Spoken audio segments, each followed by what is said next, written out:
Hello, hello, and welcome to another episode of AFW2's Blue and Beyond podcast. This month, we have our very own Coach Connie, who sat down with the 2019 Warrior Games Ultimate Champion, Chunte Gonzalez. Let's listen in to see what they have to say. He is here. And this first, before we talk about anything, let's talk about this hair. This hair is for you. Absolutely amazing. Thank you. What spawned it? What made you change it up? Well, I'm sure a lot of people could relate during the COVID quarantining and social distancing. I noticed that my hair was just constantly like in a top knot or a bun, and I swore when I got out of the Air Force I was not going to rock a bun or a top knot in any fashion at all. But it's been something that I was thinking about for a while. Like I would get the bob and then get like an inverted bob, but it just kept inching shorter and shorter. And then finally I just said, screw it, just take it all off. And it was super short. It was a lot shorter than what it currently is. But it wasn't like I don't know, like I had an epiphany or anything. It was just like, gosh, things are just so much easier in my life because my hair now. I mean, I can have fun with it. I've been playing with the colors a little bit, gearing up for, trials. Hopefully I can get some more fun colors in just to have something to do, just change it up a little bit. Well, a lot. I like it. It was a lot. I'm like, I feel like I rocked the shortcut once upon a time and you were rocking a long and wavy and we just did a little turn on its little switch up. But I'm gonna just brag about you for a second, right? So For those of you who don't know, Chunte is the 2019 Ultimate Champion. 2019 Ultimate Champion from Warrior Games. She won the 100, she won shot put, she won this, she won that, and it just continued to go and go and go and go. So Chunte, we're just gonna talk just a little bit about your journey. So what did you think before you signed up for AFW2 Wonder Warrior program? What were your thoughts before your first event? Before my first event, or just when I was enrolled into the program? Yeah, before your first event. You heard about AFW2 because I love this story. That's why I want to bring it up. So you signed up for AFW2 and you showed up to your first event. What was your preconceived thoughts about it? A lot of fear. I almost didn't show up. Prior to attending my first caravan at Andrews, it was in 2018. I was much of a recluse. I didn't leave my house a lot, didn't socialize with a lot of people. But that spring in the March rewind, I saw an Invictus video that I received from AFW2 at the time, talking about the Invictus Games in Australia. And I had no idea what it was about, had no idea, was not informed. So attending my first caravan was going to be the first step. And I literally was in my house at the door and just sitting there, like stuck. And I remember Tristan, one of the AFW2 staff members, reached out to me like, hey, are you still coming? And I'm not even certain had he not reached out to make sure I was still coming, because it was like a couple of hours had passed if I would have showed up. But I was stuck in just that place of like, I can't do this. It's too much. It's like a lot of the things that have been in that cycle of telling myself that I can't do this. And that little push was just like, yes, I'll be there. And I showed up. And it was a lot. There was a lot of hugs. There was a lot of people. There were a lot of hands coming at me. And it was just like, oh, just please back up, please. It was a lot. But it was good. It was really, really good experience. So the first day. The first day. So you got there, all right? It's like, because I remember the moment where Tristan came to track practice, was like, Coach, Chunte Gonzalez, take her under your wing. I had no idea what to expect. But once you came in and you were just so determined, like, hey, teach me. I want to know. I'm ready. I was like, wow, I thought you were going to be a problem, but you weren't. So now that you saw what everything was all about, how does your mindset begin to shift? It began to shift. Instead of like saying like the can't or like this is impossible, because I know like I had my goal of just like, in order to the overreaching goal of to get to Invictus, there was like your care event, I've been training at that time to get to trials, to hopefully make the team for Warrior Games. And it was just that drive to where it was just like, I was willing to do anything, just, listen to the coaches, whatever I need to do, keep doing what I'm doing. And really just be open-minded. It was really because I don't come from a sport background. I didn't play sports in high school, or even while I was active duty Air Force. I was actually a dancer. I practiced ballet and modern dance in high school. So for me, it was just like completely out of my comfort zone, but it was something that came very natural to me. So it clearly was. You did answer the question. You did. No, you did a great job answering that question. And it's funny to hear. And I think it's important too, which I was so excited to bring you on, was that I think it's important for a lot of warriors, even some of our female warriors, to hear that transition that you went through. You were at a place of discomfort. You didn't want to come in apprehensive. People don't touch me. You're too close. But wait, kind of like this. Now what do I want to do? So after this transformation that you went through and you were completely on board, you showed up to Air Force trials to compete for potential to compete as ultimate champion. When you got that phone call, I said, hey, Chunte, because I remember I made that phone call. Don't you want to do? So now game on. It was on. Like once I got to trials, like, because I'd already been, just a little background and context for those that aren't familiar with my story. Because I wasn't employed, I was going to school part-time. My day was planned out with training. I'd go to the gym, do my strength training. I'd go to the pool. I had time allotted through the week to do my rides. I had to teach myself archery, find get in touch with, Wounded Warrior programs that offered it for free. Like I had to learn, to compete for Ultimate Champion in the 8 different sports. It's like, well, hold on a second. I've never even lifted up a bow. I've never an air rifle. I get that you got to aim and shoot, but it was a lot to grasp. And I was like, I was ready. It was like game on. I'm here to put in the work and compete. And you did. And obviously it showed. So you competed against Brett Canfield, Heather Nene Wright, Rob Hufford, the Huff. It was a fun competition to watch for sure. But the little fun fact, and we talked about it before, is that you actually finished second at Air Force trials to Brett Canfield. Right. But now we're getting ready for Warrior Games, right? Going as his ultimate champion. Did your mindset shift from Air Force trials once you knew what to expect going into Warrior Games? A little bit, because of course at Air Force trials, when I got there, I knew you and Tristan, and that was it.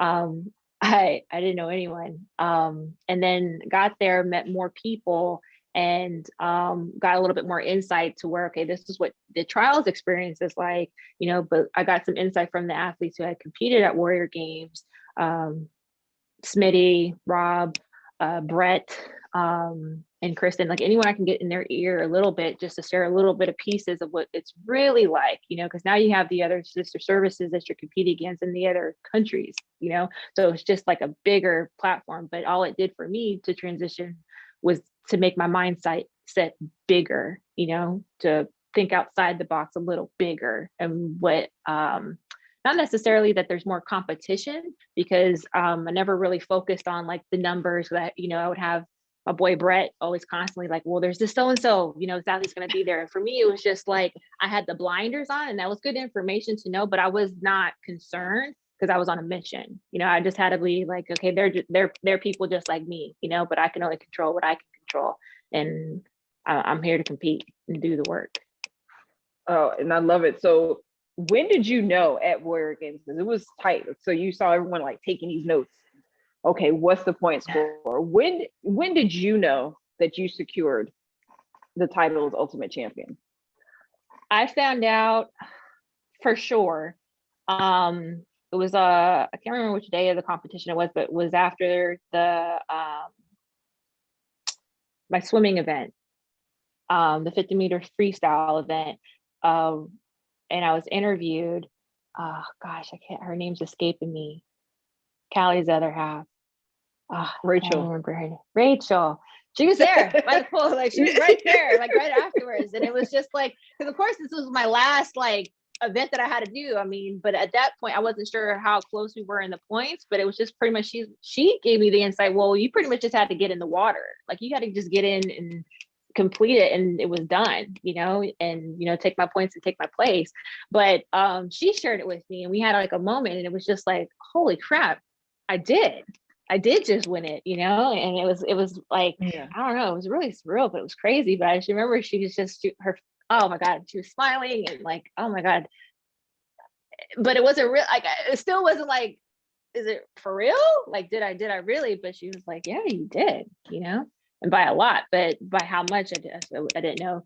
Leading up to the events, I remember Doc was just like, just keep doing what you're doing. Just keep, if you keep going and the path the trajectory that you're going, just keep doing what you're doing, Chunte. Don't worry about the numbers. Don't worry about the points. You're doing fine. And that was enough. Yeah, that was it. So, I know Rachel, she's a part of the page, and sometimes she tunes in. Rachel, thank you for passing that news on. Rachel Francis Quinn to Chunte. So you're on stage, and it's funny, actually, going back, Ross Alwan of the Army, he actually told me at track, he was like, we're not going. He was like, Chunte's gonna run away with it. It's not even gonna be close. So he actually conceded victory to you after the track competition was over.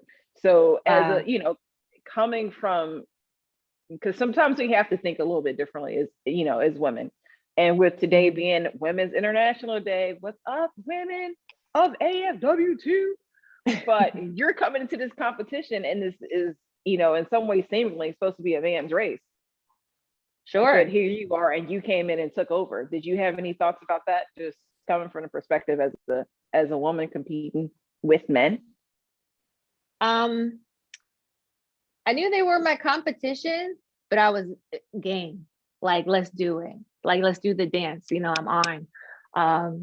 It wasn't like, like some, I don't know, comments like, well, she did all right, for, competing with other women, or the different categories, or the different people. Because of course, everyone's in different categories that they compete in.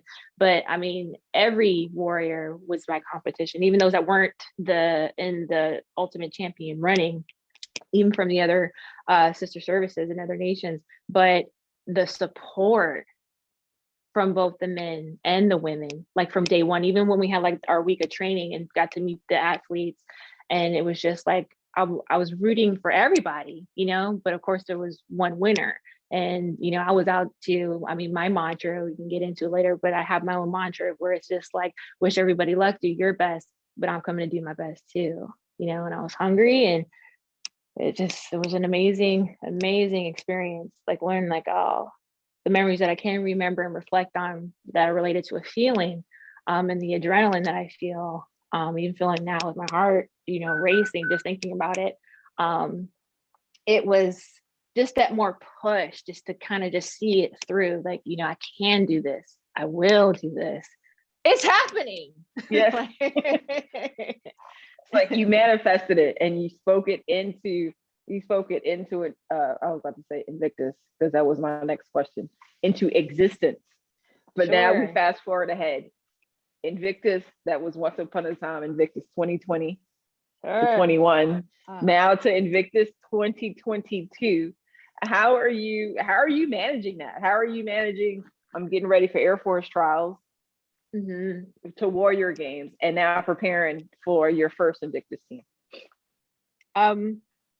Well, I think when we've talked before, like it was really hard, especially it was expected that the Invictus Games was going to get postponed. Everything, at least how the schedule was working, go to trials, Warrior Games, get ready and gear up for Invictus. But then it was like Invictus got put on hold, and it was just like I was on target, like an arrow, but the target kept moving. So of course, with your training plans with the different sports, it was just like, well, how, like, where do you like peak? Where do you plant the peak point? It was kind of like hard. So there were times where it was just like, I had to take a step back, take some time off to regroup, not train, do some self-care. At this point, we were also going into like the more virtual Zoom calls, where for me, that's a challenge. So I had to do some work with that with my therapist. And because with how we were evolving to be more virtual, like, again, my mind, it was just like, no, I don't, like, I don't want to do this. It's uncomfortable. It doesn't make me warm and fuzzy or feel good. But with how the competitions were changing, and now we're going to be, doing online practices with the coaches and gearing up for a virtual trials for this year, it was just, I had to work on my mindset again. Something that I thought I had mastered, I just had to regroup because it adjusted. So it's a constant work. It's a struggle, but you have to constantly be working on your craft. So I had to get my mind right. Then being flexible too, right? Because of course, everyone was dealing with gyms closed and pools closed, and we couldn't leave for 30 days from our houses. So it was just like, okay, go back to my basics. Well, focus on what I can do, get the equipment, even if I didn't have the equipment, like, I had to work with what I had, and put some more money investing into a second gym.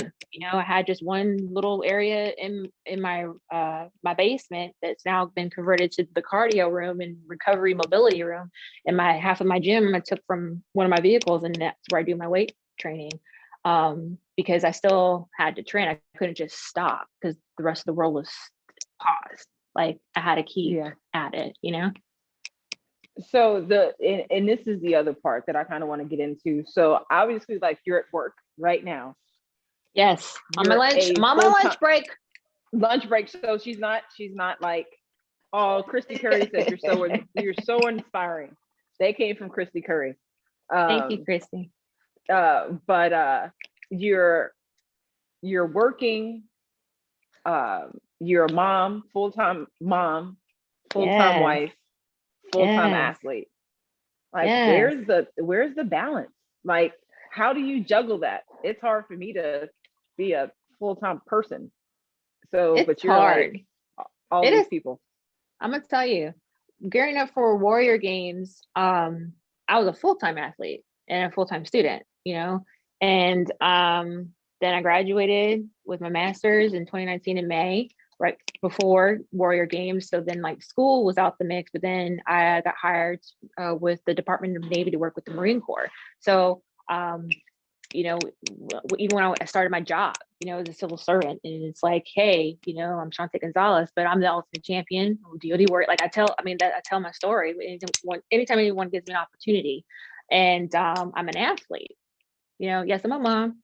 Yes, I'm a worker, employee, but the biggest adjustment was going back to full-time working. Because for me, I find my joy in training, playing outside, go ride my bike, go train, go for a hike, even if it's not like a sport specific training, something that's active, to where I was really struggling just being inside. So you have to carve out the time, and the biggest thing was, okay, one, listening to my body, because I still have my ailments that they sneak up and they want to flare up, and I may have plans to go and do all these things this week, and then it's like, well, actually, you're going to be on bed rest for 2 weeks, and you're not even going to be able to leave the house to get out of your bed.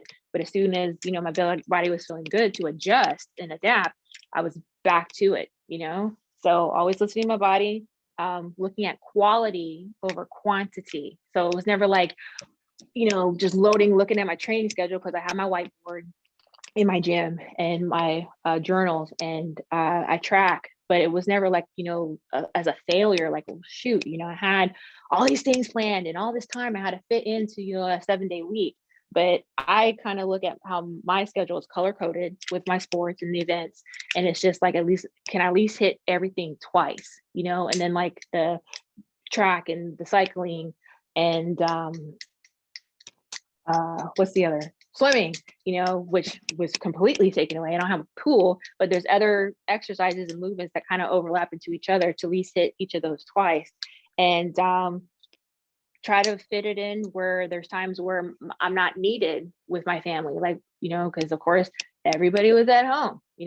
I've just recently in the past month been more on site, but everyone was at home. Kids were COVID school, so I was not athlete, mom, wife, caregiver for my mother, but then also I'm the school nurse, I'm the school Wi-Fi technology person, I'm the lunch lady to work out the menus for everybody in the house of who's eating, like it was a lot. And there were times where it was like, I can't do it all, and I can't do it all the time, Yeah. And so that balance, it's never 50, 50, 20, 20. It's sometimes, my training, it's like, it is 80% of the time I do get it in, I get up early in the morning, 4:00 in the morning, 4:30 in the morning, when everyone's asleep. They're not missing me if I go knock out an hour and a half, 2-hour training session, or after school when everyone's like, doing their social stuff, or, Gabe's still working till 5, 6 o'clock at night. But then when it's family time, I shut it down. Like everyone else and everything, I make time for the family because, we're surviving this pandemic, it's been a struggle and it's a lot. It's been a lot. It's been a lot, but my joy and my outlet with adaptive sports and training, that's my go-to. That's my medicine. That's where I come back to every time. I love that.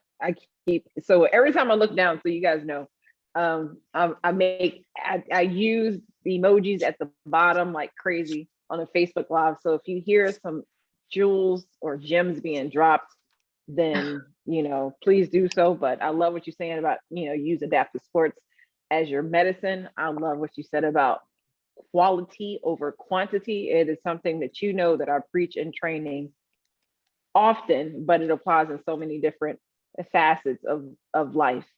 And from what I hear from you, period, is that you make a choice to do all these things. Like you make this choice.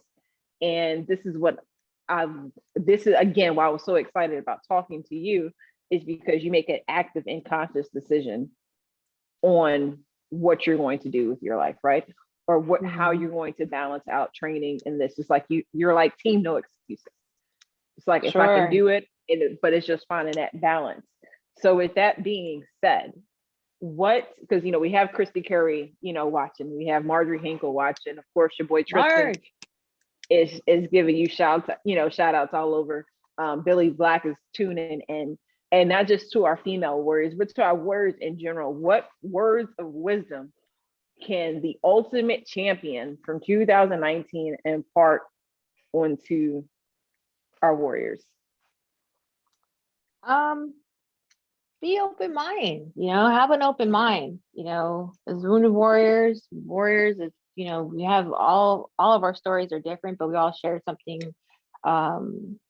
in common, which is, a loss of something or an ability or an experience or a career. Like I had to walk away, it was medically retired, and we've all grieved and lost something, and having the willingness to have an open mind and an open heart to try something new. I know we've had a lot of new warriors come that are coming to Air Force Charles for the first time in a virtual, setting. Is very it's different, and it's probably not the same experience as what it would be in person, but we're all still able to connect. We're all still able to encourage each other and, get a training session in. I've met like Marge, I've met her.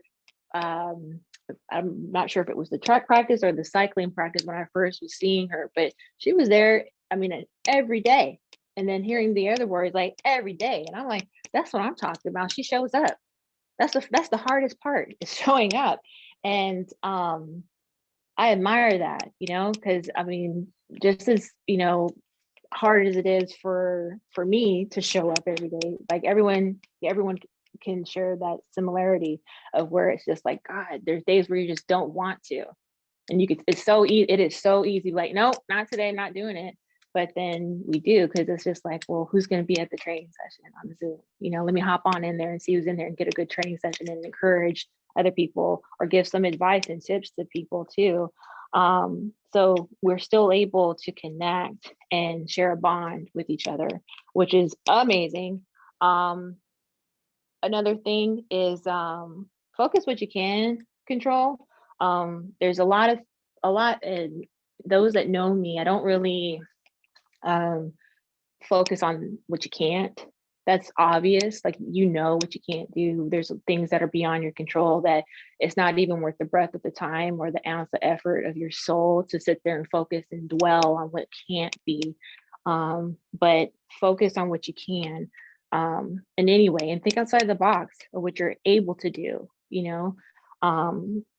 and then for not just, for all of the warriors, but, being the light, there's somebody watching you. You may not realize it, but there's others people that are watching, that are being motivated and inspired. Yeah. And that's exactly what you've done, right? Like, you just, the comments are just filling up with Marjorie and Chrissy. Like, I love her. She's my hero. Because you're right. You never know who's watching, and you never know who is out there waiting to be the next Chunte Gonzalez. Sure. And make these big moves that, that you make. So from the bottom of my heart and from the bottom of everyone here at AFW2, thank you for being you, right? Thank you for being Chunte Beast Mode Gonzalez. Hell yeah. I think that's incredibly dope. And of course, hopefully we'll see you at track practice out there in Zoom land, soon. But I want to thank you for that. But before I officially give you the exit out, I'm just going to do a few little notes. Warriors, hopefully you are inspired by this. You are touched by everything that Chunte says, and it gives you the extra motivation to get up and train. We are going to do a fun collabo video of training video. So you have any training at home that you're doing at home, please go ahead and shoot it to me, Melissa Espinales, or Callie Quinn, and so we can put all that stuff together. And remember, we have competitions every week, and show up to the Zoom trainings. Always a shameless plug. I'm gonna do it every week until you guys continue to show up, and we have to kick people out of the groups. That is my goal. But Chunte, Billy Black said he wants to be just like you. Everybody wants to be like you. Who doesn't? With that hairstyle, enough. I want to be like you. I want to just go chop this off and start over. Start over. But continue to stay fabulous. Continue to be an awesome mom, an awesome employee, an awesome mentor, in everything that you do. But for everyone else, we're going to continue to do what we do here at AFW2, which is care beyond duty. That's it, folks. That's all we've got for you this month. Don't forget to catch us every second Tuesday of the month for new episodes of AFW2's Blue and Beyond podcast. We'll see you next month.